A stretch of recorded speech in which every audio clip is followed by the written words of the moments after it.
বানিয়ে ফেললাম কাঁচা আমের আমসত্ত্ব।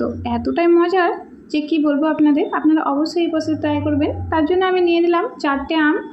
আমটা একটু পরিমাণে বেশি করে নেবেন, কারণ এটা গলে গিয়ে একদম একটুটা হয়ে যায়। তো আমার হাতের কাছে বেশি আম ছিল না, যে কারণে আমি চটজলদি থেকে কেটে কুচিয়ে সিটি মেরে সিদ্ধ করে নিলাম। তারপর এটাকে ছাঁকনির সাহায্যে এই যে ছেঁকে নিচ্ছি। তারপর কড়ার মধ্যে আমি চিনি অ্যাড করে দেবো। চিনিটা পুরো একদম আঠালো হয়ে আসবে, কাই হয়ে গিয়ে তখন এর মধ্যে আমটা দিয়ে দিলাম।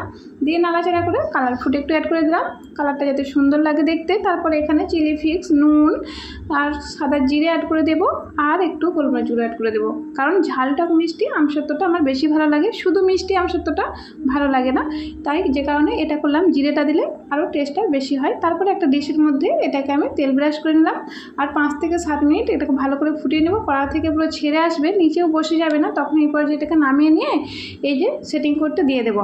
2 ঘন্টা মিনিমাম রাখলে পুরো সেটিং হয়ে যায়। তো আমার হাতের সময় একদম কম, আমার আজকে আপুর বাড়ি যাওয়ার কথা, আপুর মেয়ের বায়না আমসত্ত্ব যেন বানিয়ে নিয়ে যায়, তাই আমি আধ ঘন্টার মধ্যে এটা বানিয়ে এই যে কোনো রকম হাতে উঠিয়ে নেওয়ার মতো হয়েছে। এই পর্যায়ে আমি এটাকে পিস পিস করে কেটে উঠিয়ে নিয়ে প্যাক করে নেব, কারণ যদি 2 ঘন্টা সময় এখানে দিই, ওখানে দুপুরের খাবারটা আর আমার জুটবে না।